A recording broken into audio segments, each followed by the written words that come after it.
What's going on, guys? Gray back with another gameplay.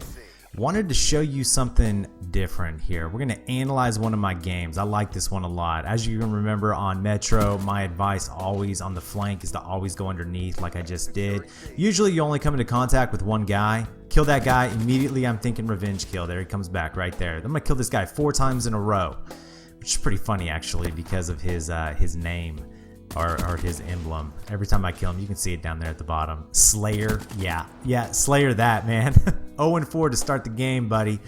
So I'm starting off with the KN-44. I flanked, I'm coming up behind them. I know that they're overlooking B. One of my teammates called out that there were 3 on it. Bam, bam, bam. There you go, all 3 down. And I know immediately that they're going to turn around and they're going to come back for revenge again. So I'm going to watch this door for a little bit. Try to throw a nade right there. I don't have a nade on this class because I'm running 3 attachments on this KN-44, which, if you notice, is diamond now. So my attachments, I got the ELO sight, of course. You can see I have fast mags.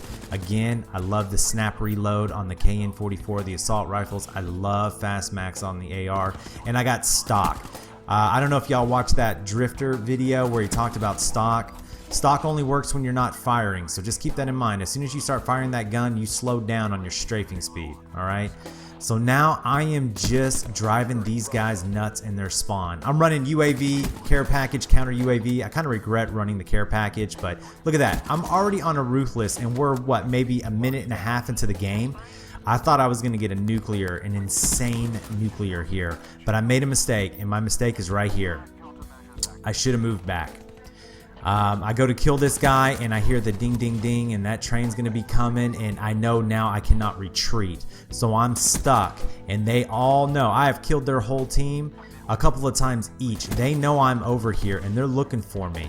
Look at that, relentless. I am 2 minutes and 10 seconds into the match and I'm already on a relentless, and I'm mad now. I should have jumped into the water right here, but I didn't.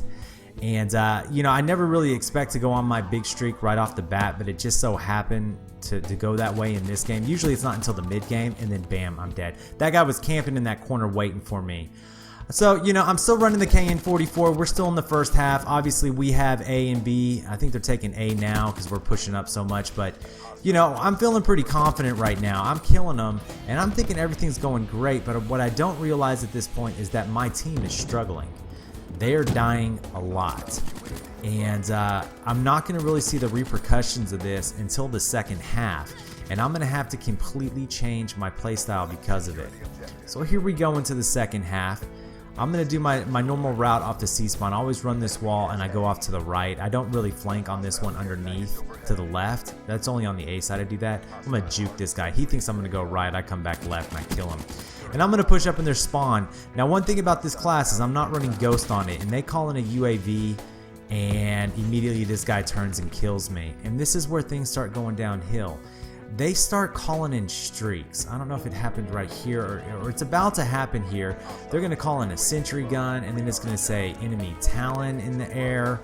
And there it is. See, there's the Talon right there. And I'm like, okay, is my team going to take anything out? And they're not. So you can see right there it says I'm changing my class. I'm going to go to my Dingo class. This is my anti-air support. Everything's coming in. My team's getting annihilated class. My Dingo class, I have that B something sight, DLO maybe, where they turn red, kind of like the target finder. I got the black cell as my secondary. I'm running stock on it as well on the Dingo. I love this gun. It's kind of cheap and hardcore actually, so I don't really run with it that often. But this is my team's getting destroyed. I'm gonna pull out this gun and I'm gonna annihilate the enemy team. And you can see, right there. I just killed 5 guys right off the bat, and I don't have to worry about their kill streaks killing me. Except for the Rolling Thunder, of course. So I'm trying to run and get cover. This is one thing about the Rolling Thunder. Ever since they buffed it, even when you're in a building, you die. Look at that. That's a little overpowered, if you ask me.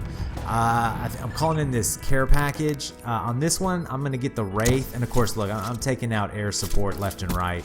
I'm gonna get this Wraith, which helps a whole lot, and then I'm gonna start moving up and getting a little bit more aggressive with the Dingo. And that's something I gotta talk to you guys about, okay? Do not be afraid mid-game to adjust your play style. I would have loved to stay with that KN-44. Oh, and look at this. This is a spawn flip that I catch them in. My team's taking A, so they're going to flip to C, and I know this, so I'm going to camp C. All right, I know they're going to keep on coming because of where my team is positioned, and I do have a couple of buddies in the game with me, and they're talking to me, so I'm staying. It looks like I'm camping, but I'm not. I know the spawn flip's going to happen. This is one of the reasons why I get so many kills when I play domination, is I'm always anticipating the spawn flip. My mistake is I did not reload my weapon right there. I should have reloaded, and I didn't. I underestimated or overestimated how many bullets I thought I had in this clip, and this is where I die right here because I run out of bullets, and I die. So, I mean, it happens. A Hellstorm missile, a lot of people don't know this, but in Metro, there is an opening in the middle of the map in that building that you can hit right there, bam. So again, like I was talking about, do not be afraid to change your playstyle. You know, I wanted to stay with that KN-44. I was doing great with it. I didn't have Ghost on it. I didn't have Cold-Blooded. I didn't have Blind Eye. So once my team started to get annihilated, I had to adjust. I had to change completely what I was doing. And not that the Dingo is a bad weapon or anything, but I wanted to do different things in this game. I still end up having a wonderful game. It's just you guys have to always be available to change what you're doing, and that's a mistake that a lot of people make in Call of Duty, is they get so pigeonholed into using one setup that once things stop going their way in the match, they refuse to switch, and you've got to be flexible. All right, and this Dingo, man, I may just use it to get a full gameplay. Like I said before in one of my other games, it's fun to use, but I just don't have that mobility. I don't know what happened to this Talon right here, by the way. The guy died, so I guess the Talon stayed, and it's kind of strange. but hey, you know, it was a free score streak for me, right? Here's the reason why I don't run care package. You'll see here in a second. First, you got to wait for him to come in. A lot of times when you're not playing with friends, people will kill you and take your care package, or watch what happens here.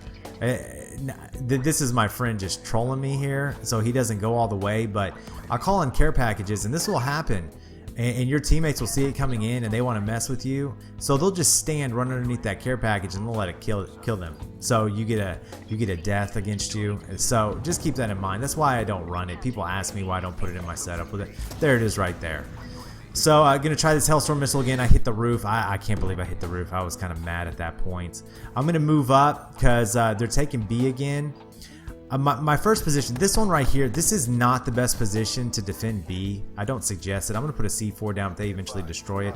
When you want to defend B on Metro, you're going to want to push up on one of the flanks. I prefer this side of B, and you'll see why here in a second. I'm looking for that head glitch spot right there. But right here on this side, I'm going to end up getting a 5-man here.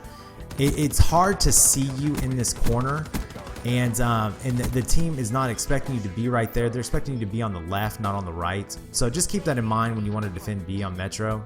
Another thing, the water down there, it's really unused. It is a great flanking path. At this point, the game's over, you guys, so there's really nothing more to see. But yeah, always remember to use that water down there because it is a great route to go. So yeah, here you go, analyzing this gameplay. I hope you got something out of it. Remember to adjust when you need to.